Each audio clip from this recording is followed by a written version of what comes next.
गीता ना पढ़ाई जाए, पर अपने घर में। आपको पता है अभी ये दास अनिरुद्ध एक विद्यालय बनाने का मैंने सोचा है, कक्षा 1 से लेकर 12वीं तक CBSE बोर्ड का। जैसे पूज्य महाराज जी हॉस्पिटल बना रहे हैं ना, ऐसे ये दास अनिरुद्ध वृंदावन में गौरी गोपाल जी की रसोई चल रही है। और पूज्य महाराज जी की कृपा से और भगवान गौरी गोपाल की कृपा से इस यात्रा में भी संपूर्ण आप सब भक्तों को भोजन प्रसादी गौरी गोपाल भगवान की ओर से यहाँ हो रहा है। महाराज जी के आशीर्वाद से गौरी गोपाल जी की रसोई यहाँ भी चल रही है। एक विद्यालय बनाने का मेरा मन है, कक्षा 1 से लेकर 12वीं तक, जिस विद्यालय में CBSE बोर्ड की शिक्षा होगी। और केवल शिक्षा नहीं, शिक्षा के साथ संस्कार होंगे। और आपको ये भी कहूं कि CBSE बोर्ड की शिक्षा तो होगी, पर निःशुल्क होगी। कैसी होगी? निःशुल्क होगी और संस्कार भी होंगे। हम वहां श्रवण कुमार के बारे में भी पढ़ाएंगे, और गा से गधा नहीं, गा से गणेश पढ़ाएंगे, माँ से मछली नहीं, माँ से मंदिर पढ़ाएंगे। ठीक है अर्जुन? अच्छा एक बात बताओ, अर्जुन ज्ञानी थे कि नहीं? थे ना। लेकिन अर्जुन कहते हैं कि मैं युद्ध नहीं लड़ूंगा, मेरे दादाजी खड़े हैं, गुरुजी खड़े हैं, किससे लड़ूंगा? जब अर्जुन पीछे हटने लगे, मैं नहीं लड़ता, तब पीछे से अर्जुन को आगे किसने किया? भगवान श्री कृष्ण। अच्छा एक बात बताओ, कृष्ण ना होते, कृष्ण ने गीता ना सुनाई होती, तो क्या अर्जुन जीतते? नहीं ना। जीते क्यों? गीता सुनी। जब जब जवानी फिसलती है, तब तक पीछे किसी कृष्ण का होना आवश्यक है। आप सब अर्जुन हैं, लेकिन आपके अर्जुन के पास कोई कृष्ण है क्या? कैकेयी के पास कृष्ण नहीं थी, मंथरा थी, तो नाश कर दिया। यदि सलाहकार गलत मिल गया आपको, तो मंथरा ने नाश कर दिया कि नहीं? कैकेयी की सलाहकार बन गई मंथरा, दुर्योधन के सलाहकार बन गई शकुनी, और अर्जुन ने सलाह ली भगवान श्री कृष्ण से। जिसका सलाहकार जितना बढ़िया होगा, वो व्यक्ति उतने आगे जाएगा। इसलिए आप सब अर्जुन हैं, और आप सबको एक कृष्ण की जरूरत है, अर्थात मार्गदर्शक की। और वो मार्गदर्शक कौन? पूज्य महाराज जी आपके मार्गदर्शक हैं, संत आपके मार्गदर्शक हैं। अच्छा एक बात बताओ, संत हमारे देश के मार्गदर्शक हैं या नहीं?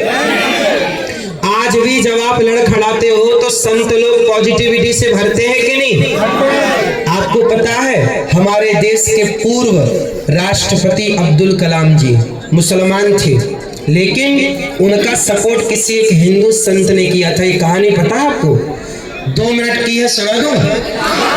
जब जब अर्जुन भटका और संत मिले, संतों ने उन्हें रास्ता दिखाया।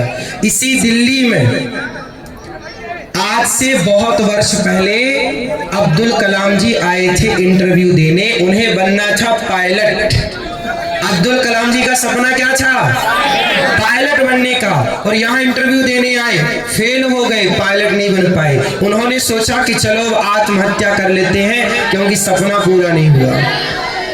तो वो चले गए हरिद्वार के और ऊपर।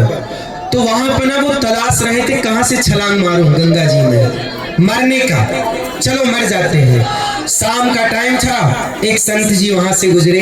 ये सच्ची घटना अब्दुल कलाम जी की, ये कोई कहानी नहीं है, सच्ची घटना। उन्होंने एक संत मिल गए, और संत ने कहा भाई क्या कर रहा है? बोले मरने की तैयारी, मैं मरना चाहता हूँ। क्यों?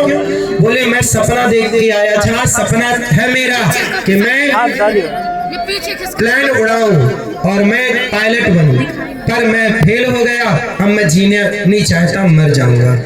तब संत जी ने कहा चल मर जाना, पर कल मरना भी, रात हो गई, चल मेरे साथ। तो एक संत जी ने अब्दुल कलाम जी को अपने आश्रम ले गए, रात को बढ़िया रोटी खिलाई और कहा कि बेटा मर जाने से क्या पाएगा? बोले मेरा सपना पूरा नहीं हुआ। तब संत जी ने कहा कि भगवान तुझे और बड़ा देना चाहते हैं, इसलिए छोटा नहीं दिया। तू ये बनना चाहता था ना पायलट, पर भगवान तुझे बड़ा, तू और प्रयास कर, मेहनत कर, शायद भगवान तुझे तेरे लिए बड़ी प्लानिंग कर रहे हो। मोटिवेट किया कि नहीं? और मोटिवेट करके उन्हें विदा कर दिया, किराया दिया, वो अपने घर गए, वहां पढ़ाई की और वो भारत के सबसे बड़े वैज्ञानिकों में एक वैज्ञानिक हुए और सफल राष्ट्रपति भारत के बने अब्दुल कलाम जी। याद रखिएगा, हम सनातनी किसी मुसलमान को भी गलत शिक्षा नहीं देते, हम मुसलमान को भी सही शिक्षा देकर भारत का सबसे बड़ा वैज्ञानिक बना देते हैं। ये सनातन है। हम सनातनी सर्वे भवन्तु सुखिनः सर्वे सन्तु। हम ये नहीं बोलते कि मुसलमान का बच्चा है तो हम इसे गलत रास्ता बताएंगे, नहीं। हमारी शरण में माम एकम शरणम व्रज, भगवान कहते हैं सनातन की शरण में जो आएगा सनातनी उसे अपने से भी श्रेष्ठ बनाने का प्रयास करेंगे। संत लोग, चाणक्य ने चंद्रगुप्त को अपने से भी ऊंचा बना दिया कि नहीं, सम्राट बना दिया। बोलो हाँ।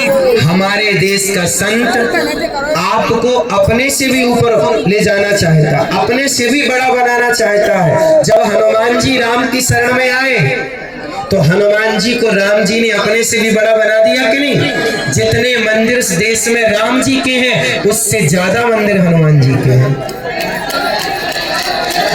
राम जी की शरण में आए। अच्छा बताओ, विभीषण को लात मार के रावण ने निकाल दिया, लेकिन जब राम की शरण में आए तो लात खाने वाले विभीषण को लंका का राजा बना दिया कि नहीं। इसलिए माम एकम शरणम व्रज, भगवान कहते तू मेरी शरण में तो आ, मैं तेरा कल्याण ना करूं तो कहना, पर तू आते ही नहीं। संतों की, अब देखो बॉलीवुड की शरण में जाओगे तो वो आपको गुटखा खाना सिखा देंगे, दाने दाने में केसर का दम।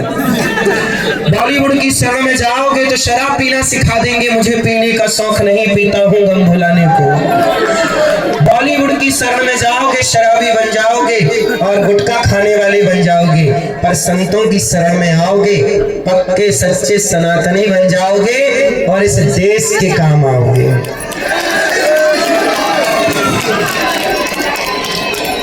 आराम से आराम से आराम से बेटा, गिरना मत, आराम से गिरना मत। बात समझ में आई? तो आज से तिलक लगाओगे, बच्चों को गीता पढ़ाओगे। हम एक स्कूल बनाना चाहते हैं जहाँ बच्चों को गीता भी हो, रामायण भी हो, CBSE बोर्ड की सारी शिक्षा नीतियां हो, सब सिलेबस हो, और सनातन का भी एक अपना सिलेबस होना चाहिए। सनातनियों के लिए, मुसलमानों के लिए मदरसों में उनका अपना सिलेबस है कि नहीं है, उनके बारे में बताया जा रहा, हमें कोई आपत्ति नहीं। ईसाई लोग ईसाइयत पढ़ा रहे हैं, हमें कोई दिक्कत